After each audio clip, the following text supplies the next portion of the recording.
just as a reminder that in all these matters I talk about here, I am referencing the G scale, and I'm continuing from lesson 3.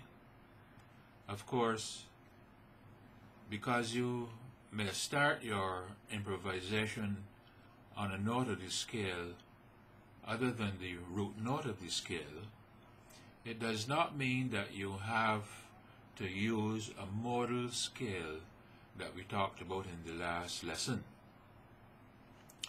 You could, if you wanted, start your improvisation on, say, the third degree of the scale, which would be on the B note, and you can carry on, if you want, using the G major scale, right? But if you wanted, you could also use what is called the Phrygian mode. I can give it these names. You could use what is called the Phrygian mode, which is the name of the modal scale that begins on B. And the scale notes would be B, C, D, E, F sharp, G, A, and B. And if you use this scale as your base scale, you would build a different sounding improvisation than if you use the straight G major scale, although you're using G major scale notes, right? But you're using them in a different pattern.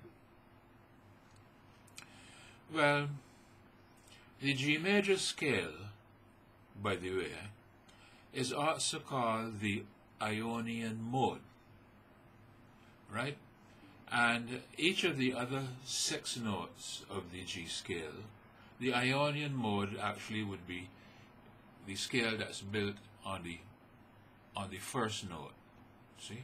Whereas there's a scale that will be built on the second note, and that has a name, and so forth, so forth.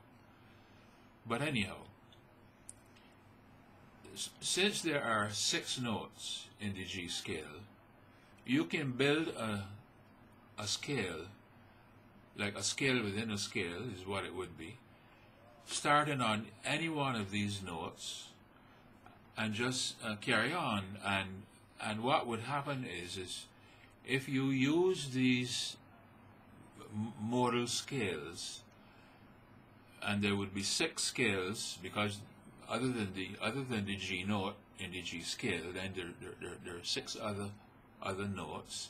If you build a modal scale on each of those notes, in other words, make each of those notes a root note, what would happen is that all 6 of these scales, or all 7 if you included the G scale, each one has a different tonality. So this is a very important something for you when you're improvising, as we will get into as we go along. I hope you're understanding, okay? Simply put, you can start any scale within the G scale by starting on any note and just continuing with the G scale notes, you see? And each of these scales will have a different sound, a different nuance, a different color. Right? Now, using these modal scales is a great tool for expanding your improvisations. And I'm putting a short paragraph in the sidebar notes. Look to your right and click on that little More Info blue link there, and you'll see it. It'll open the sidebar notes. And you're going to see some information which will clarify this subject a bit more, give the names of each of the modal scales.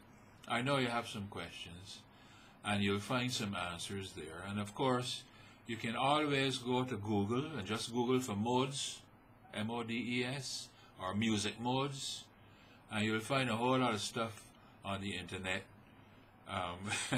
Most of it might boggle your mind, but anyhow, you can take a look if you feel like. But I'll be talking about this more as we go along, so don't despair. Now, You know, when it comes to this thing called improvising, I know personally many excellent musicians who simply keep the melody in their mind and they listen to the chord being played at the time and they work between these two parameters, the melody and the chords, right? For my own self, I tend to shy away from getting too snagged down and bogged down in all of the heavy technical theory. But this is just my personal preference. For me, I like to play simply, beautifully, with feeling. I like to play from my heart. And I find just about everybody who hears me play loves to listen. Now, this is not to say, of course, that I totally turn away from all theory. Not at all. But because there are, you know, essential guidelines that you need to know, like what I'm sharing with you. And after I have given you what I can, and you're up and running, you can always change gear and get as enmeshed and bamboozled with all of the heady theory that's out there as you want to. Now, along with the principle of employing scales to embark upon your improvisation, you also would use repetition of notes and phrases, and you break up, you know, what would be the strict 4/4 time by using pauses and what in musical lingo is called syncopating. And of course, you can use, or you should use, chromaticism, which is the inserting of semitones in between the scale tone notes that you're playing. Now, in the very first lesson in this workshop series, I suggested a very useful exercise to you, which is just to take up your instrument and fool around with it and play sweet nothings. And I wanted to kind of demonstrate what playing sweet nothings is. But guess what? I'm looking at the clock. It's telling me that I have 40 seconds left. So I am going to tune out here, but I am going to tune in again and play for you some sweet nothings and see what else I might find that will, well, well, I know what else will go along, but you know, it's not in my head right at the moment. Anyhow, time is getting nigh, and so therefore I'm saying au revoir, and we'll meet again momentarily. More time.